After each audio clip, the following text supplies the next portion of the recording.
All right, here we go again. Ho, ho, ho, ha, ha, ha, he, he. You gotta have laughter in your life. You gotta have laughter. And some people watch comedy just to get in a good mood, you know. So, Yeah. So let's give Randy Collins a little break here, and I'm here with a good friend, Paul VanEmmerill. And are you stressed out, wigged out, freaked out, feeling anxious, angry, or depressed? Want to know how people with real mental health problems learn to cope? Keep it right here and get the latest word from experts in the field like me and Paul. Experts in the field. I'm a peer counselor at the state hospital. I'm a state of Nevada NAMI president. Medications are part of the cornerstone for treatment for mental illnesses.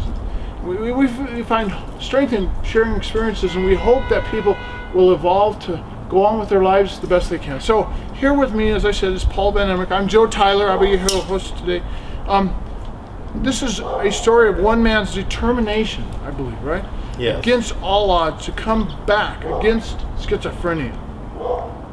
Paul has battled just a few short weeks ago getting off of your medications and being hospitalized. Yeah. They're coming to take me away, huh? Yeah. I would not wish these illnesses, Paul, on anyone. And however, with good family support, which you have, and following doctor's orders, one can and does recover. Paul, you're at age 39, right? Yeah, I'm 39 years old. Paul has worked for many years in the construction industry and now finds himself giving back to those less fortunate. It's a strange thing how life has its twists and turns. Much like that when I was in the Army, I wore the caduceus, which is the snakes on the medical thing. Mm-hmm. It's called the caduceus. And now you've turned toward helping for other people. We who share a vision for recovery like Paul, and I know that here in Nevada, right, Paul? Yeah. We are ranked near the bottom for people who take on volunteering. What brought you to take on volunteering, and how does it make you feel, Paul? Well, I like to volunteer because I like to give back, and there's not a lot of people that do give back. So I'm looking for. I go to the homeless shelters almost every day, and try to find people with mental conditions, and take them to the hospital and get them back on meds, get them to see a doctor, and get them what they need to get back on their feet. Searching for jobs, searching for places where they can live, anything I can do to get these people self-sufficient, to where they can operate themselves. And we also do on Fridays, we do a support group down there for mental health issues, and we get quite a few people that come in, and we share coffee and granola and stuff like that with people who are lost a lot of control of their lives, because there is such a thing as the overflow, which is going to occur just shortly because it's getting cold down at the shelter. There's another thing called the overflow. People have to sleep on tables, so it's really it's a tough thing to do. But yeah, it's so really. Let me get one more. Let's see. Now I recalled my first break. I was in Los Angeles, and I walked out into the stars, and I thought I was Jesus Christ. I mean, I was crazy as a loon. Paul, what have been some of your tough times and dark days? Some of my tough times were the voices were real bad, paranoia was real bad. I tried to commit suicide twice. I wasn't successful on either attempt. Taken to the hospital, had my stomach pumped, and haven't thought about it too much more after that because the meds are working good. But I went as far as putting a surveillance camera on my house. I would check my house for bugs every day because I thought my house was bugged. I would patrol my neighborhood looking for suspicious cars. And I really thought people were just out to get me or spying on me or could hear my thoughts. And that was while I was seeking treatment, but they hadn't found the right med combination for me yet. The right med combination is key for getting into recovery, for recovery. right combination of medicine is key for it. And right now I'm feeling better. I'm still, I still have my times, but I'm feeling a lot better than I have in the past. Yeah, and because how long has it been since you were first being treated? How long ago was your first break? My first break was when I was about 24 years old. Oh wow, yeah. And I masked and hid my illness for 12 years. It's amazing. Yes, for 12 years I worked and hid my mask. I knew what I had because my mom had the same thing, but I refused to admit it to anybody. So I lived with it for 12 years until it got so bad I couldn't live with it anymore, and then I had to seek out treatment. So sounds like you didn't have a bad break to begin with, but it just got increasingly worse. Oh yeah, it got really because it was untreated, right? Because it was untreated. And then finally I sought out treatment, and my life has been going slowly uphill ever since. Yeah. And also, Paul, I was stricken by your bravery in hearing scary voices, yet putting your day together anyway. And I just can't imagine how that could be to put with voices and working. Tell us about some of the work you did while you were having a tough time. Well, I was a heavy highway construction foreman or a cost engineer. I would set up jobs and oversee the jobs. Yeah. Whether it be a mill and fill or a paving job or a roadbed modification.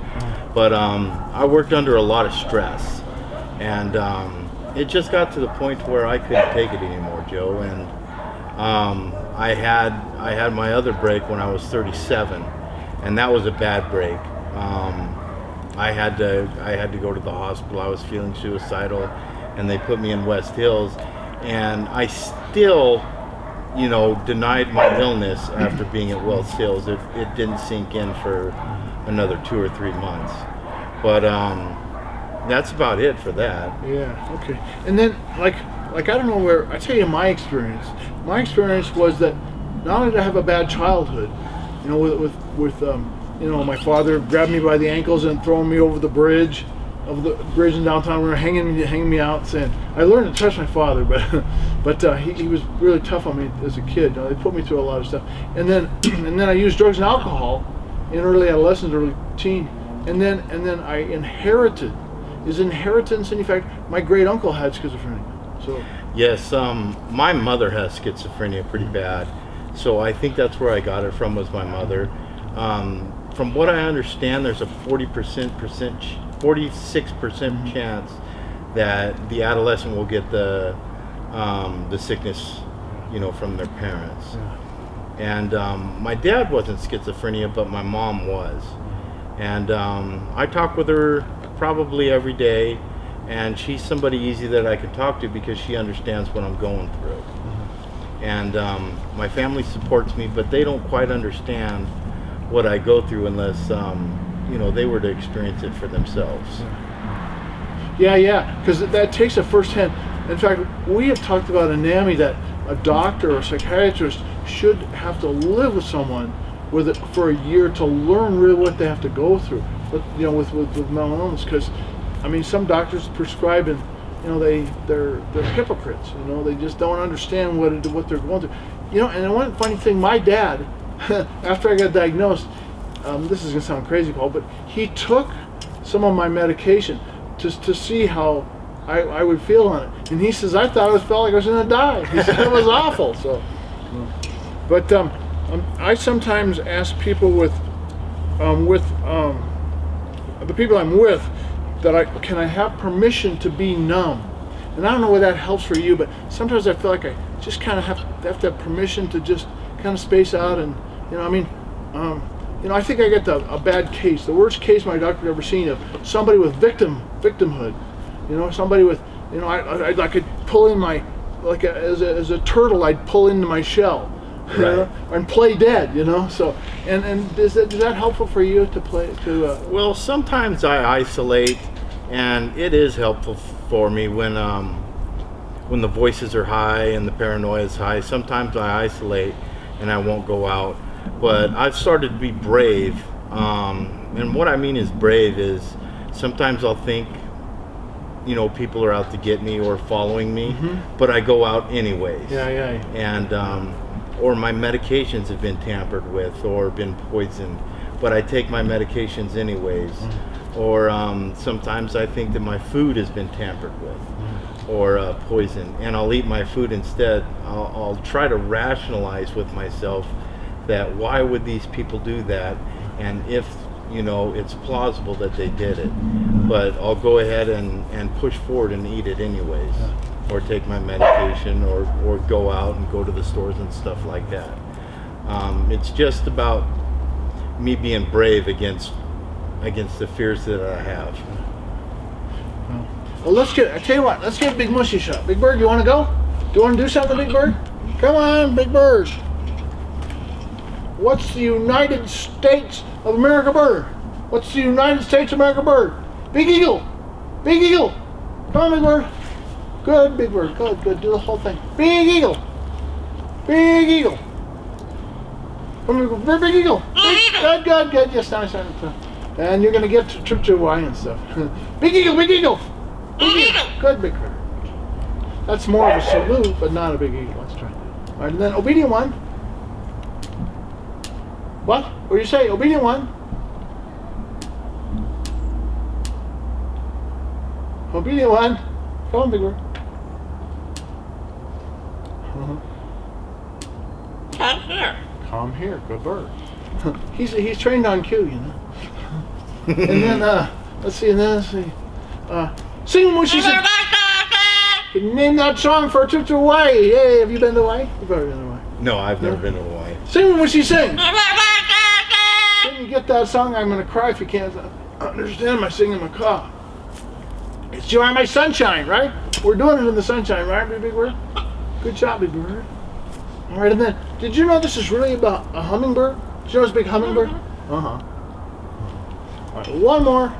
Guys, I've been working for the state government. My recovery's been good.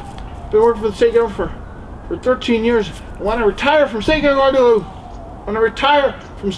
I do? Rest. Big Lucy. He's not gonna say. When I retire from state government, what do I do? Rest. Right. He's got it. That's a good word. And then we do this one. There's Big Moosey. Oh, what are we doing? Oh, let go, Big Moosey. What are we doing?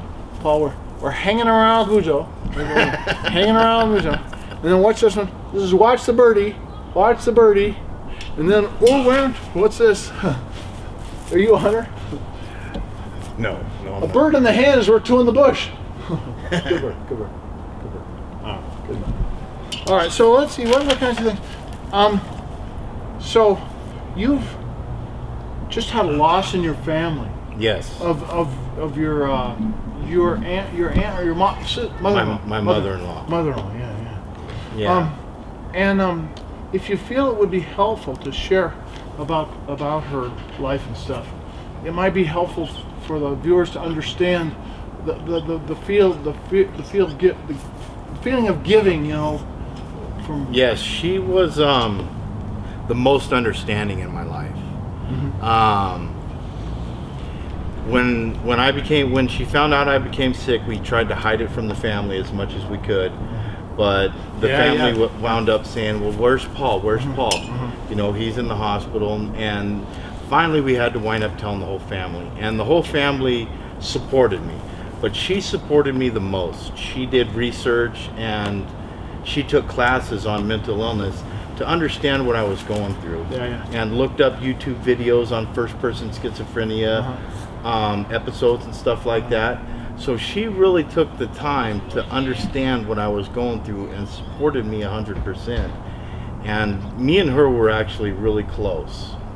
And her loss, I still am in denial about her loss.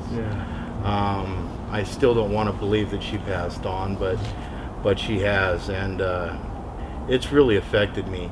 And I want her name to go on. I want her to be remembered, for what she was, because she was such a kind, giving, selfless person, and she was just a great person, just a really great person, and she needs to be remembered. Yeah, that, and I mean, it was just this week, last week that. Yeah, it was. Had she had a long illness before? Or? This was actually a sudden death. She had a heart attack. Oh my God. And they found her laying next to her bed. She just, it was nothing that we saw coming, nothing that anybody saw coming. She just had a heart attack and passed away. And they found her laying next to her bed the next morning. Wow, that's so sad. Oh, Yeah. that's so sad. I mean, I don't know how people. You are an amazing story of somebody who's put his life back together after suffering for so many years. I mean, you know, it's amazing. Well, I hope I can get to the point to where the people down at the homeless shelter, the people down at the overflow center, start to get to know who I am, and I'm not a threat to them or anything. I'm actually down there trying to help them. Well, you know, and sometimes we go. You know, I've been down there for about 2 years, and a lot of times people will come and seek us out. They said, "We heard through the grapevine that you're having a support group, and how do you help, and what you know?" And then like you, we can get them over to the state hospital. Yes. Although a lot of them will come and they'll see me in the front of the state hospital, you know, in my office there, and they'll say, "Thanks for getting me in. Thanks for." Yeah.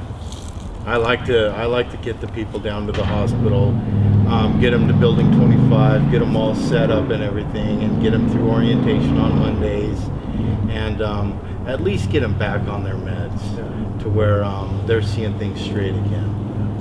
All right. Thanks, Paul. Good job. Thanks All right. Thank you very much, Good Joe. job. All right.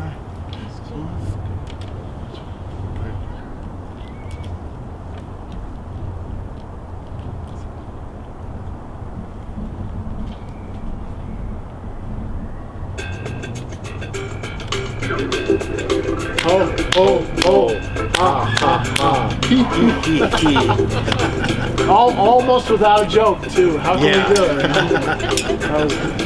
it? Evening, Lucy. Did you do good? You stole the show, I think. Good. Good job. Get it, Joe.